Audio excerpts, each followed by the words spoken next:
Hello guys, magandang buhay sa inyong lahat. Tingnan nyo naman dito guys, dito sa amin, napakahina ng tulo ng aming gripo. Ito nga pala ay sa likod bahay namin. At dito naman sa aming lababo ay wala na talagang natulong tubig. Napakahirap talaga kapag ganito, araw-araw. Kaya naisipan ko gumawa ng tangki ng tubig na gamit ko ay drum. Dito nga guys, ay naisipan kong gamitan ng drill para butasin itong drum na aking gagawing tangke. Pero sa tingin ko guys, ay hindi siya mabubutas ng tuluyan dito sa gagamitin kong drill na ito. Kasi hindi ako nakabili noong pang drum talaga. Kaya naman guys, gagamitan ko na lang ng soldering iron. At sisiguraduhin kong mabubutas ka ng drum ka. Dahil sa init ng soldering iron, ay siguradong butas ka. Oh my gulay.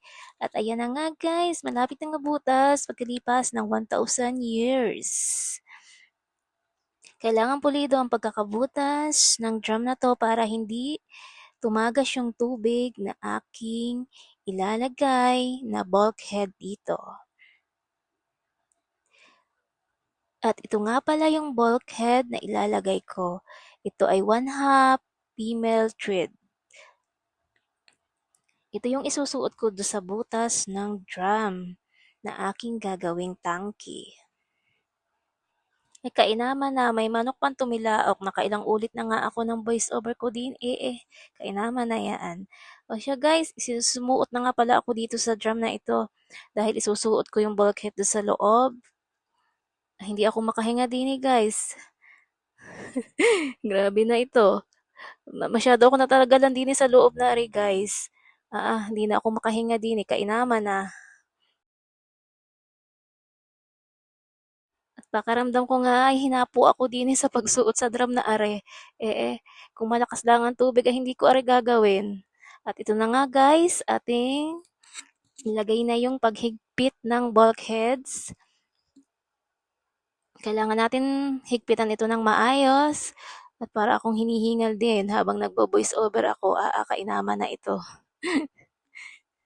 Ngayon naman guys ay maglalagari ako ng PVC. Mga 4 na ganyan guys. 2 inches ang sukat niya guys dito. At iyan na, tapos na guys. Binilisan na. Talagang napakahaba na. Ako'y napapagod na din At ngayon naman ay ating ikakabit na itong male adapter dito sa bulkheads. Nilagyan ko yan ng teflon para hindi tumilas yung tubig kapag nailagay ko na yung ball valve plane. Tama, ball valve. Alam niyo guys, inaral ko pa yung mga pangalan ng mga ginagamit ko dito sa drum na to. At kailangan natin higpitan ito guys. Ayan. At kapag mahigpit na, kumuha naman tayo ng solvent at ating didikit na itong PVC ating nilagari kanina. Kailangang maayos ang pagkakadikit ng PVC para hindi talaga tumilas ang tubig. Yung PVC na nilagari ko kanina ay kabila ng ball bulb, ilalagay siya. Then, saka isusuot doon sa male adapter na nakasuot sa bulkheads. Okay guys? Ganyan siya guys. Kailangan nating pupukin para siya ay humigpit.